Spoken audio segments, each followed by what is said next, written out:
Pergunta de número 88 disse assim: quantas partes há na verdadeira conversão? A gente falou que dentro de uma verdadeira conversão há duas partes. A primeira é a morte do velho homem e a segunda é o nascimento do novo homem. Na pergunta 89, ele começa a perguntar e dizer: então o que é a morte do velho homem? E a gente respondeu que a morte do velho homem não passa apenas somente disso. É uma profunda tristeza por causa dos nossos pecados que a gente cometeu e a vontade clara de odiá-los e evitá-los cada vez mais. Ou seja, a gente não somente se entristece por um pecado que a gente cometeu, a gente passa também, por causa desse mesmo pecado que a gente está entristecido, passa a odiá-los, de maneira a nunca mais fazê-lo novamente. Esse é o processo. A Bíblia declara que Davi pecou. Ele não sentiu tristeza, nem dor, nem remorso. Tudo bem. Passado um tempo, o Senhor foi até ele e falou pelo profeta Natã a respeito do seu pecado. E aí ele confessou o seu pecado e ele não duvidou, ele não recuou, ele não retrucou, que seria a palavra correta. Não, de fato eu fiz isso. Eu adulterei, a mulher engravidou, e eu não sabendo como resolver, trouxe o marido dela para casa, que é meu soldado, um soldado fiel, para que ele tivesse relação com a sua mulher. E em si, o filho ficasse em oculto. Ele pensasse que o filho fosse dele. Mas aquele meu oficial que era fiel, ele disse, se recusou a deitar-se com a sua própria esposa. Não porque ele sabia de alguma coisa, mas porque ele disse, os meus comandados estão na guerra e eu vou me desfrutar na casa, no banquete? Jamais, não farei isso. Então ele se privou das delícias, ou seja, da sua esposa, por causa dos homens que estavam sob seu comando, mas que estavam no campo de batalha. Davi, sabendo que o homem não se deitava uma vez, tentou duas vezes, esse homem resistiu, era realmente fiel na sua convicção. Então ele disse, mandou uma carta pela mão do próprio oficial, entrega essa carta ao teu comandante, general Joabe. Então ele foi. A carta dizia, olha, coloca esse homem, Urias, na frente do combate, te retira e deixa que ele seja morto pela mão dos inimigos. Então Joabe, ele fez isso. Já pensou num comandante? Olha o Valeriano é o soldado, né, oficial. Valeriano, tu vai ficar ali naquela janela, te aproxima lá, porque é lá que vai ser o teu comandante. Todo mundo se achega muito, aí depois o comandante diz assim mesmo, vamos recuar um pouquinho, deixar o Valeriano ali sozinho? Deixou o Valeriano sozinho e ele morreu pela mão dos inimigos. Mas na verdade, foi pela mão de Davi. E o que acontece? Nessa situação, Davi diz, ele adultera, tenta encobrir o filho, né, que a mulher está grávida, traz o marido se recusa, então qual é a única coisa a fazer? Matar o marido. Ele não tem coragem de matar o marido, né, porque ele é o rei, ele manda matar por mãos de terceiros, mas ele mata, e Natã declara que tu fizestes isso. E aí então Davi sabe o que ele faz? Ele se arrepende. Realmente eu fiz toda essa maldade para com o Senhor, diante do Senhor. Pequei contra o Senhor, somente contra o Senhor pequei e fiz aquilo que era mal diante dos seus olhos. O salmo que a gente leu, no Salmo 32, é a oração de Davi de confissão. São duas orações que Davi faz, esse Salmo 32 e esse Salmo 51, que ele já sobe ao templo ao Senhor para orar e pedir misericórdia pelo seu pecado. Tanto um quanto o outro, a Bíblia declara exatamente isso. Davi ora e chora de arrependimento, de tristeza pelo aquilo que ele fez. E a partir de então, quantas vezes Davi voltou a adulterar? Quantas vezes Davi tentou matar outra pessoa? Nunca mais. Porque quando a gente resolve no nosso coração claramente que aquilo é um mal e que nós não devemos mais praticar, a gente passa a odiar aquela prática daquele pecado. E a gente a abandona de uma vez por todas. Isso é a morte do velho homem. Aí, na pergunta de número 90, ele diz, o que é então um novo nascimento? O que é o nascer de uma nova criatura, de uma pessoa que Deus fez nascer de novo? E essa resposta é, não sei se, não está aí não, né? Não, mas não coloca não precisa não. É a alegria sincera em Deus, por Cristo. E o forte desejo de viver conforme a vontade de Deus, com todas as boas obras. A primeira parte ele diz, é alegria sincera em Deus, por Cristo. Ou seja, a primeira coisa que o novo nascimento te dá é o desejo de estar alegre e contente porque Deus está contigo. Essa é a primeira coisa. Deus te faz lembrar que a sua presença é muito maior do que a tristeza que a gente possa ter, porventura, sobre algum pecado. Davi disse no Salmo 51, Senhor, restitui-me a alegria da tua salvação. Não retires de mim o teu Santo Espírito. Ou seja, não afaste de mim, não deixe mais que eu não sinta mais a sua presença, que eu não perceba mais a sua presença, que eu não mais me alegre com a sua presença. Não, restitui a alegria da tua salvação. Restituir a alegria da salvação é novamente ter, gente, um encontro com Deus e se alegrar com Deus. A gente vai ter nossas lutas, a gente vai ter nossas batalhas, vai ter nossos embates contra o pecado. Mas uma coisa é certa, a gente vai se alegrar porque Deus está com a gente.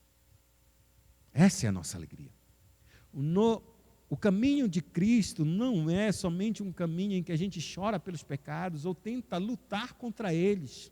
Se for isso, é uma trajetória terrível para nós. Porque é só negativo, irmão. Não é só negativo? Eu choro pelos meus pecados e ainda luto contra eles. Isso é vida cristã? Isso não é vida cristã. Por que eu luto contra os meus pecados? Porque é errado somente? A gente tem que começar a pensar exatamente nisso. Por que eu luto contra os meus pecados? Por que eu choro por causa dos meus pecados? Porque ele é mau somente, ele faz mal ao meu semelhante e a mim? É por causa disso? Porque eu sofro as derrotas da vida, das minhas consequências? É por causa disso que eu tenho que chorar e odiá-los? Ou só por causa disso? Me diz aí, Yara.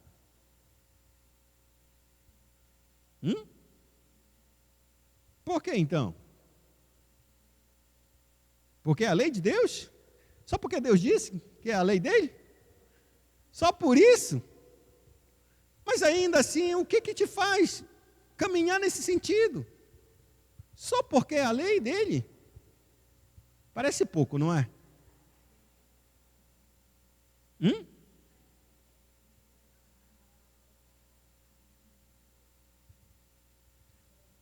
Mas ainda não seria um fardo muito enorme a gente caminhar só porque Deus está dizendo não pecarás?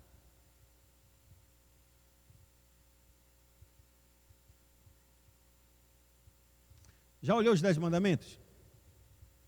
Já viu os 10 mandamentos? Eu acho que se não nesse domingo, no próximo domingo a gente começa os 10 mandamentos, dentro do catecismo. Como inicia os 10 mandamentos? Começa de novo, irmão, fala mais alto. Esse não é o 10 mandamentos. Não é não. Não é não. Mas calma. Hein? Tá, mas esse não começa, o primeiro mandamento não é esse. É o começo. Não, qual é o primeiro mandamento? O segundo mandamento, qualquer mandamento, me diga qualquer mandamento. Não, não, não, não, não, não, não. Que mandamento é esse? Não. Uma criança, eu gosto de criança porque é bom para a gente aprender, não é não? Quer que a gente fale para ela? Não, não. Não é isso ou não é? Nossos ensinos não são isso para a criança? A gente diz algum sim para a criança? Difícil. É mentira ou é verdade que eu estou falando? Verdade, né? Por quê? Porque ela tem a tendência de fazer aquilo que é errado, porque ela não sabe ainda, né? Não é verdade? Não pode, não toca, não abre, não fecha, não deixa. Tudo é. Pergunta para ela se ela gosta. Gosta? Te dizerem não? Armelinda. Hein? Não, e a senhora? Também não. Ninguém gosta. Mas os 10 mandamentos estão dizendo para a gente o quê? Não, não. Não terás outros deuses, não farás para ti mais escultura, não matarás, não roubarás, não darás falso testemunho, honra o dia do sábado, não tomarás o nome do teu Deus em vão. Tudo é. Pergunta, tu gostaria de só ouvir não? Diz sim. Não, não é porque tu gosta do não também. Ninguém gosta, amado. Onde eu quero chegar com isso? Que a vida cristã não é uma vida de não. Não é. Porque se a nossa vida for tudo para falar sobre pecado e rejeitar o pecado, e a lei de Deus disser não, ninguém caminha com Deus. Ninguém caminha com Deus. Isso é muito pesado para nós, amados. Isso é muito, muito pesado para nós. A gente não aguenta. Mas Abraão não é. Mas a Escritura não está dizendo. Está dizendo. Mas o que estou querendo dizer? Eu estou dizendo é que quando a Escritura está dizendo não matarás, é um mandamento para condenação. Não tem como a gente dizer. Tem como você dizer que nunca vai mentir? Nunca vai cobiçar? Nunca tomará o nome do Senhor teu Deus em vão? Não, eu não uso. Tem certeza que nunca usa? A gente vai entrar nos 10 mandamentos e você vai saber como a gente quebra esses mandamentos. Mas como a gente quebra de uma maneira muito terrível. Porque os mandamentos não foram dados para a gente obedecer, foram mandados para a gente dizer, você está culpado, você está condenado, não tem escapatória para a tua vida. É por isso que Deus dá o mandamento e logo depois dá o quê? O tabernáculo, o lugar para que Deus possa aceitar a gente, para que alguém morra no nosso lugar.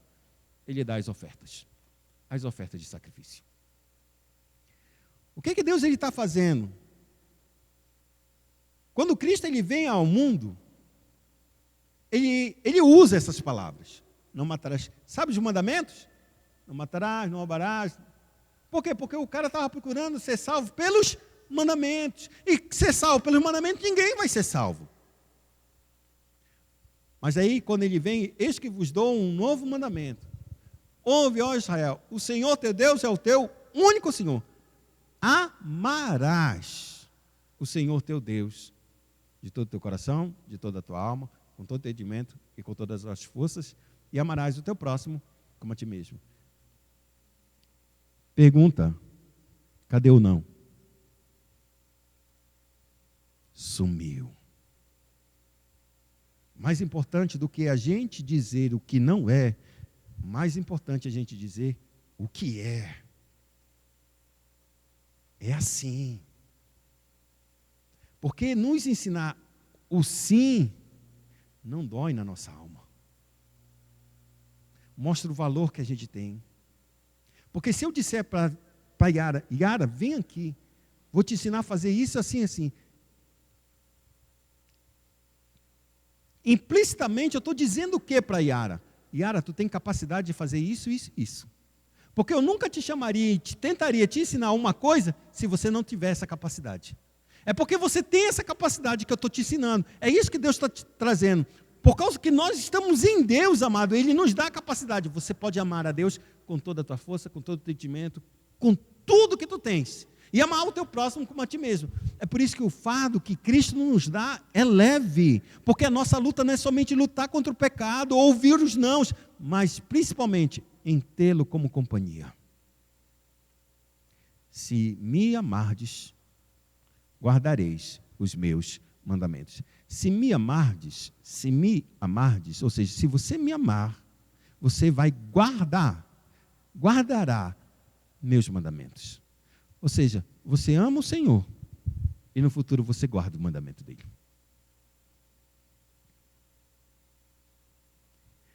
Deus tem que colocar o nosso coração no seu amor.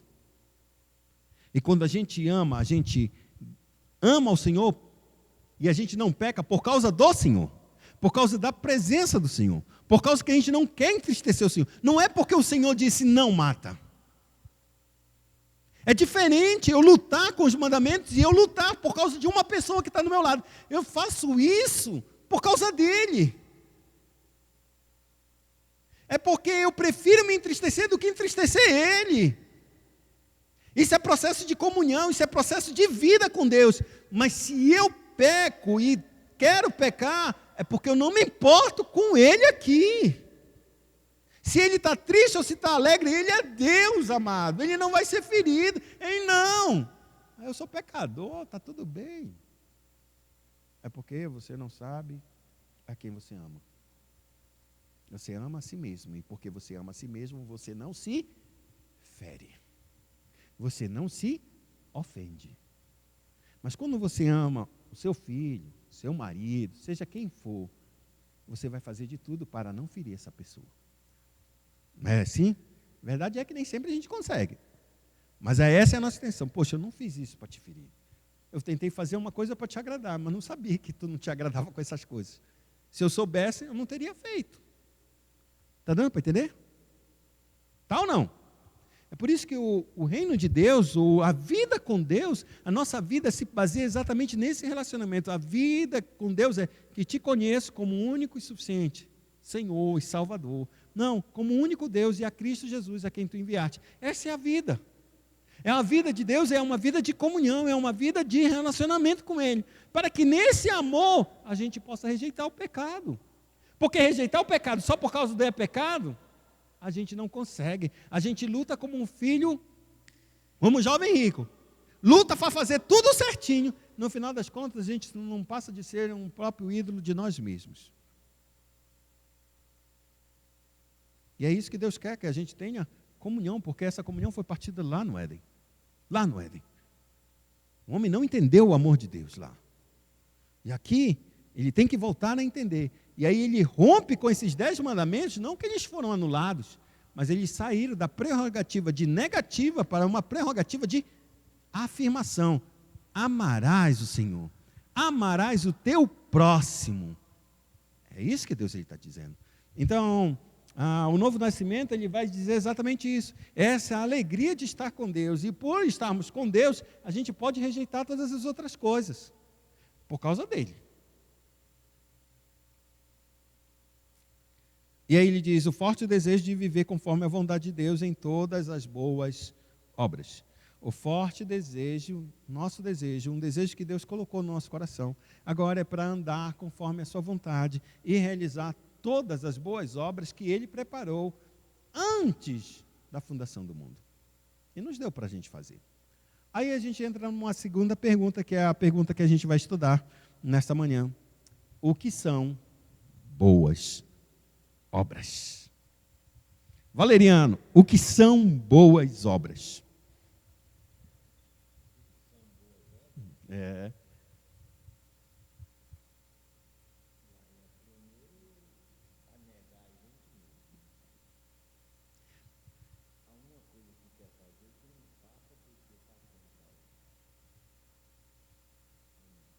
Não sei, tu que está dizendo. Que é por aí. Negar nós mesmos e fazer aquilo que está contra Deus, né? Não fazer. Fazer a vontade de Deus. Está tudo errado, né? Aí isso é uma má obra?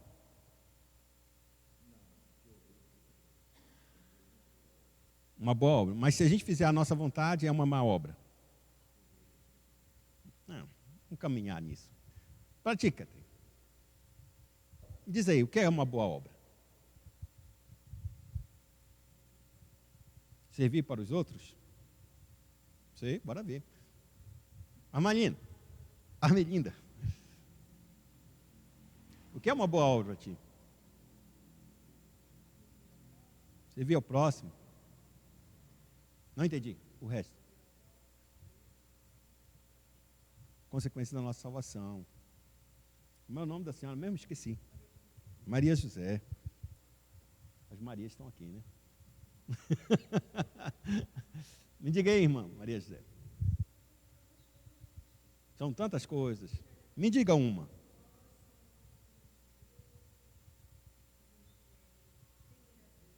Temer a Deus. Fazer as coisas.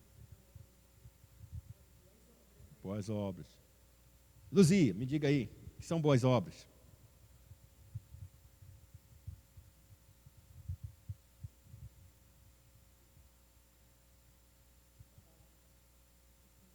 Trabalhar para o Senhor. e trabalhar para o homem?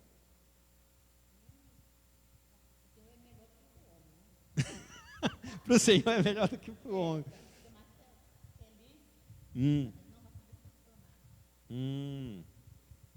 Vamos caminhar nisso aí. Depois a gente vai conversar sobre isso. E aí, irmã Eliane?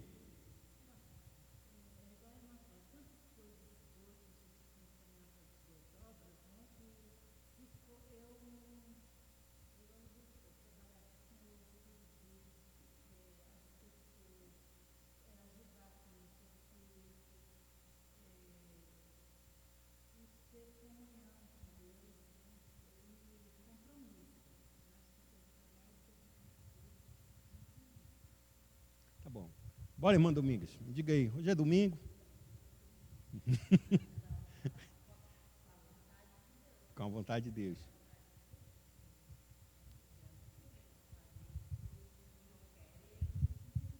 E Ele não permite?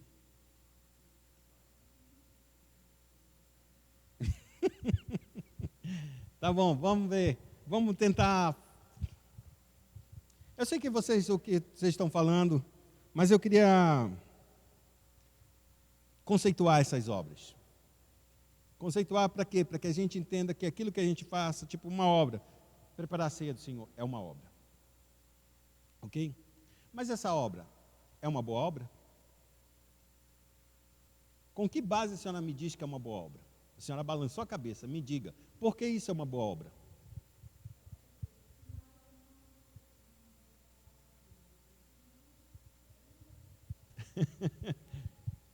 Hein?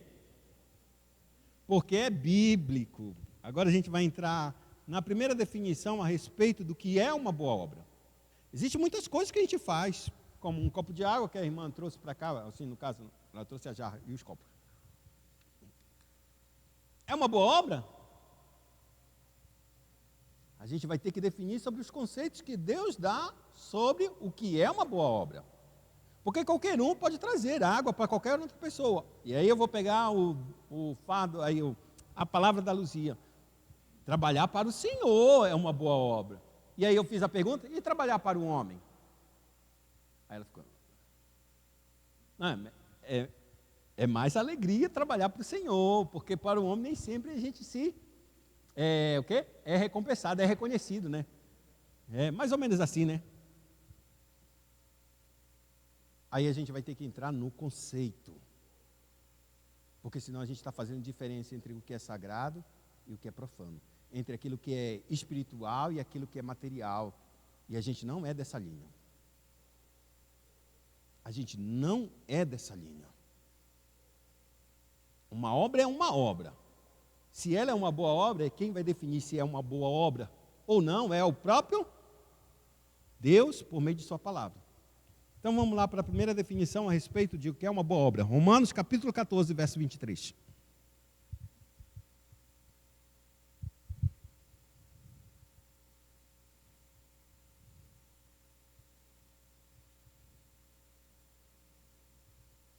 Romanos 14, versículo 23.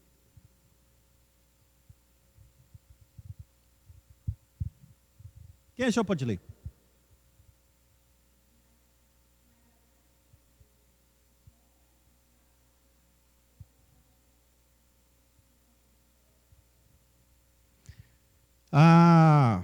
Repetindo. Mas aquele que tem dúvidas é condenado se comer. Porque o que faz não provém de fé. E tudo que não provém de fé é? Minha primeira pergunta, que obra é essa? Qual é a obra que ele está falando aqui? Comer. Olha só, comer é uma? Tem alguém que não come aqui? Levanta sua mão aí. Eu não como. Não come pouco, ele esqueceu. Então isso é uma obra. É uma boa obra comer? Aí é que está. Depende. Depende de quê? De fé.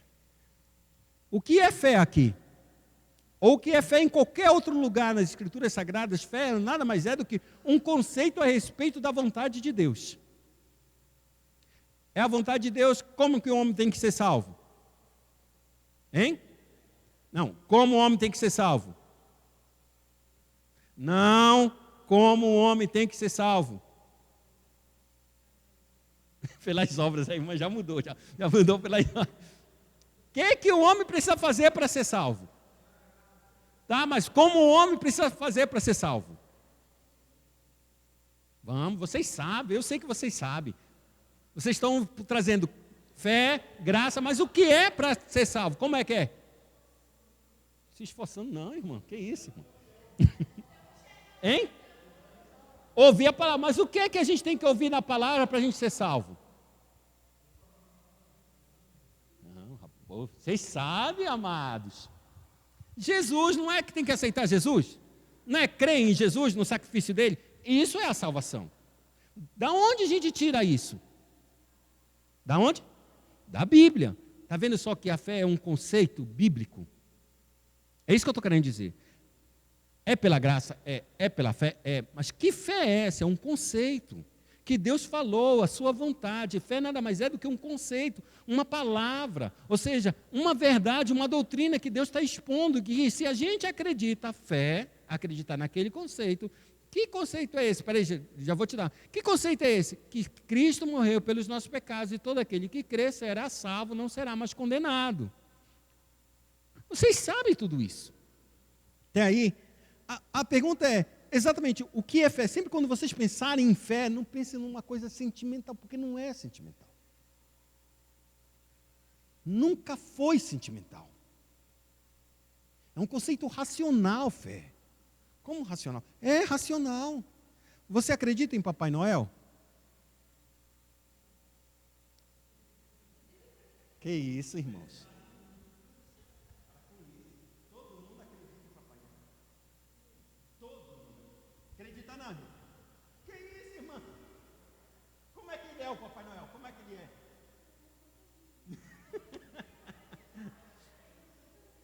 Não é diferente. O que eu estou querendo dizer é assim, o conceito de Papai Noel a gente acredita, mas acredita como o quê? Uma fantasia, uma mitologia, uma invenção humana. Mas a gente não deposita a nossa fé. A gente não acredita que ele é como as pessoas dizem, ou seja, ele não é real. Esse é o ponto. Quando a gente olha para a Sagrada Escritura, muita gente diz, Jesus morreu pelo nosso pecado e no terceiro dia ressuscitou. Está de brincadeira? Ninguém ressuscita não.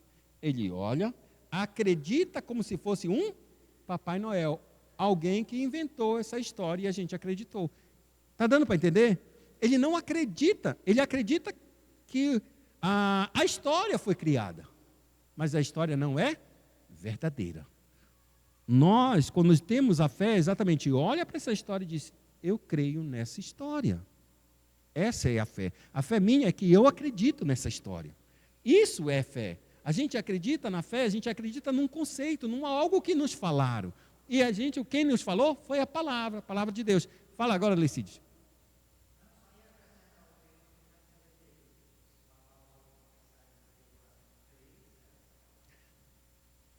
Porque a gente só pode confessar aquilo que a gente acredita. E isso é a fé. E aí o texto está dizendo, quem come com dúvidas, se você for ler o texto de Romanos, capítulo número 14, ele está tratando sobre situações dentro da igreja que alguns irmãos acreditavam que podiam comer determinadas comidas e outras não. Comer comidas sacrificadas aos ídolos e outras não, tipo as festas da igreja católica. Será que eu posso comer? Será que eu não posso comer? O apóstolo Paulo, ele disse que tanto faz você comer ou não. É indiferente isso. Se você tem fé, por quê? Porque a comida foi dada por quem? Por Deus. Então você acredita, você come. Deus não te deu a comida?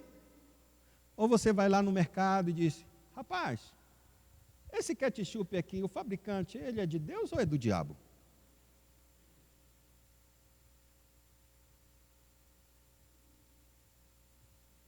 Ou você acha que você nunca comeu uma comida consagrada aos demônios?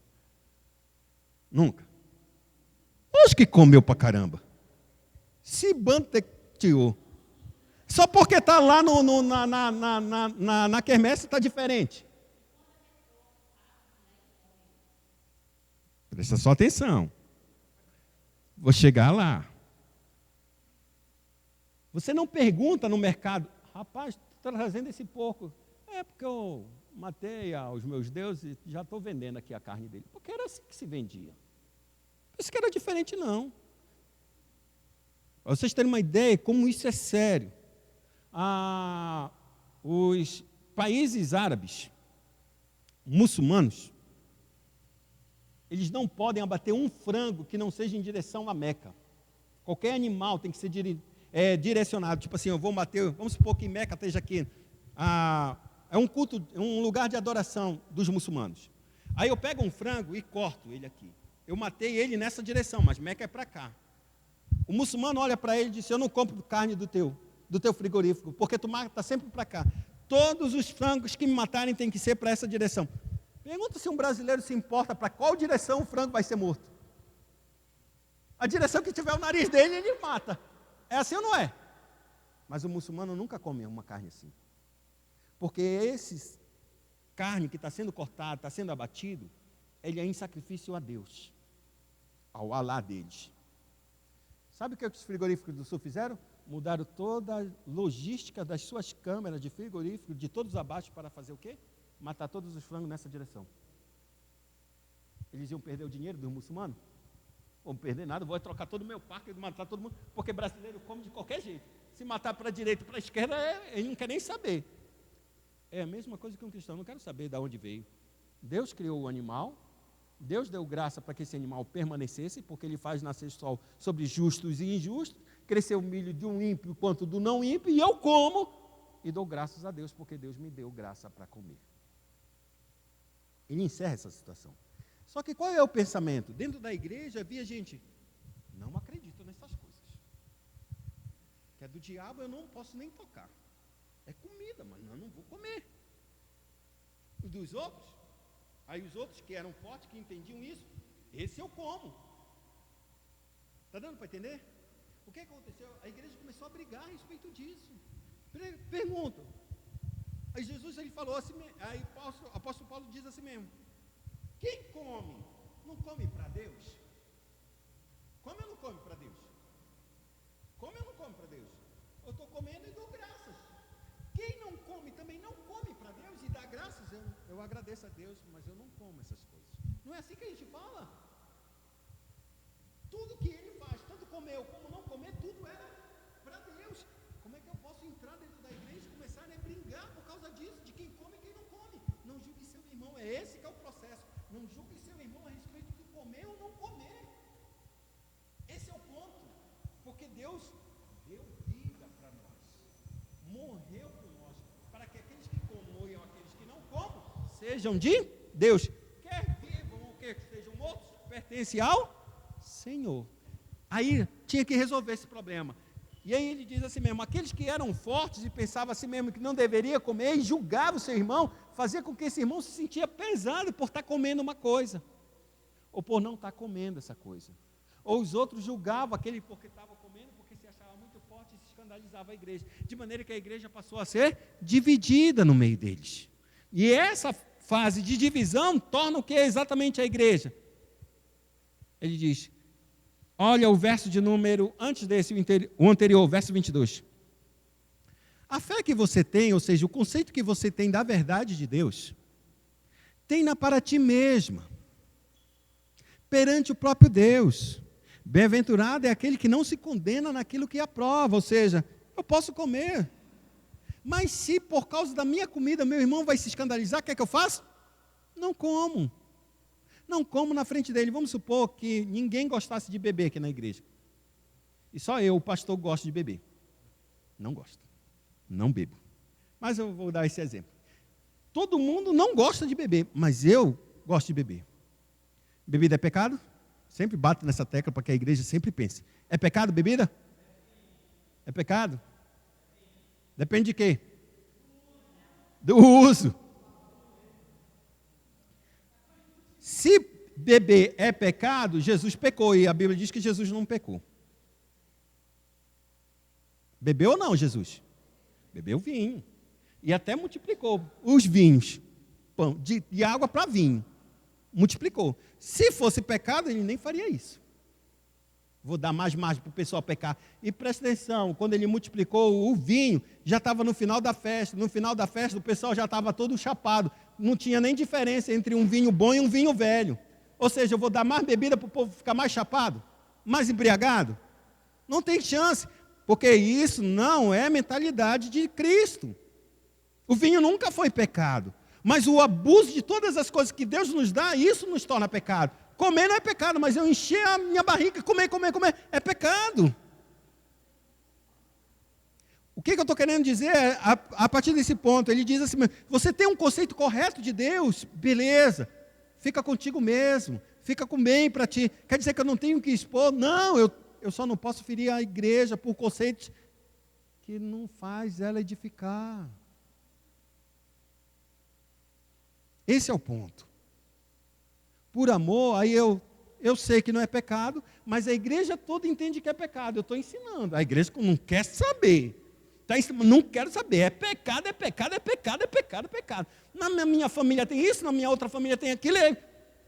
Ela está julgando não com base na verdade, mas com base nas suas experiências. Mas está sendo ensinado. Então sabe, no dia do aniversário da igreja, eu pego lá o meu vinho, meu Johnny Walker, e coloco aqui, ó. Vou fazer isso, amados. Porque eu sei que não é pecado, mas vocês vão usar a minha vida para cometer pecado, porque vão começar a me julgar. E esse tipo de julgamento é pecado. E Deus não quer que a gente faça isso. Exatamente. O que Deus está pedindo é que a gente entenda que nesse tipo de situação a gente se guarde. Porque eu vou beber diante de vocês. Posso beber na minha casa. Mas Abraão, beber... Amados, é porque eu entendo, e claramente a Escritura entende que não é pecado. O que é pecado é eu me embriagar. Exatamente. Até que a igreja entenda isso, eu não posso expor isso para a vida da igreja, eu não posso me comportar desse jeito, porque eu estou ferindo a consciência dos irmãos, eu estou levando eles a cometerem pecado por um pecado que não existe. E é isso que o apóstolo ele começa a bater. Qual é a obra? Aqui a obra é comer, ou seja, não basta somente eu não fazer aquilo que não é lícito, mas até as coisas que são lícitas eu tenho que ponderar para ver se a igreja é capaz de aceitar isso ou não, porque eu vivo por amor e não pelos meus direitos. Fechado isso, esse é o primeiro ponto. Para que uma obra seja boa, ela tem que ser feita em fé, mas em amor. A ceia é boa? É uma obra. Colocar a água aqui é uma boa obra? Se ela faz em fé. Porque Deus disse que era para me servir os irmãos. Porque Deus diz na sua palavra que a ceia é para os irmãos. E eu, como um ministro do Senhor, um oficial, é minha responsabilidade fazer isso. Porque eu acredito que isso é responsabilidade minha. Então eu vou e sirvo. E vou e coloco a mesa. Vou e preparo. Vou e limpo. Tudo é por fé. Fé, um conceito retirado das Escrituras. Deus falou que é assim para se fazer. Quanto mais da verdade de Deus a gente tem, mais fácil a gente consegue servir. E mais fácil ainda a gente consegue deixar de não fazer uma coisa por causa do outro. Qual é o limite disso? Qual é o limite que eu posso dizer assim mesmo, guardar a fé somente para mim? O limite é quando isso entra claramente no destino da salvação das pessoas. Se alguma pessoa diz assim mesmo, não, mas salvação é pela fé sim, mas também tem obras. Epa, aí eu entro. Não há mais espaço para você calar a boca. Porque isso está claramente ferindo algo que vai ser gerado para a eternidade. Algo que você comer ou você não comer, não te leva para o inferno. Mas você disser que é ser salvo pela fé em Cristo e fazer as obras que te garantem salvação, você já caiu da graça. Você está entrando pelo caminho errado, caminho de perdição. A esse ponto, quando você traspassa isso, é nessa hora que ninguém pode ficar calado e deixar a sua convicção debaixo da mesa, porque não quer entrar em atrito com os irmãos. Não, ali já não está entrando mais irmãos. Porque os irmãos são aqueles que somente vivem pela fé e na graça de Cristo. Todo mundo que vive pela fé e com as obras já não é mais nossos irmãos. Não é. Porque ele está dependendo de si e de Cristo para ser salvo. E nós só dependemos de Cristo. Só de Cristo. Essa é a primeira parte, não vou fazer as outras. Ainda tem mais umas 2, se eu não me engano. Mais 2. E aí, a gente resolve isso na próxima aula.